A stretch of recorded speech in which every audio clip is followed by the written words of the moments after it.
नमस्कार मित्रांनो, आपण नेहमी पाहतो की विकासाच्या नावाखाली हजारो झाडांची कत्तल राजरोजपणे केली जाते, परंतु पर्यावरण रक्षणासाठी कोणी विचार करत नाही।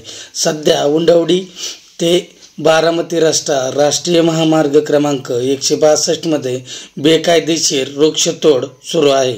परवाना नसून देखील वृक्षतोड सुरू आहे। त्या संदर्भात वन परिक्षेत्र अधिकारी बारामती हेतुपूर्वक दुर्लक्ष करत आहे, कारण वृक्षतोड परवाना 8 महिन्यापूर्वी संपलेला आहे, तरी सुद्धा कोणतीही कारवाई त्यांच्यावर करताना दिसून येत नाही।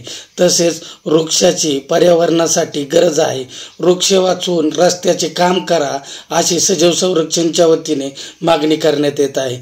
तरी कर्तव्यात कसूर करणाऱ्या अधिकाऱ्यांवर व बेकायदेशीर वृक्ष तोडणाऱ्यांवर कारवाई करण्यात यावी अशी सजीव संरक्षणची मागणी आहे। तसेच मध्यंतरी काळामध्ये काळखेरेवाडी परिसरामध्ये सुद्धा अशीच बेकायदेशीर वृक्षतोड करून कोळशाचे उत्पन्न करून परस्पर विक्री करण्याचा प्रताप घडलेला आहे। वन परिक्षेत्र अधिकारी बारामती यांना काय वृक्षतोड करणे किंवा ते प्रकरण दाबणे हे काय नवीन नाही।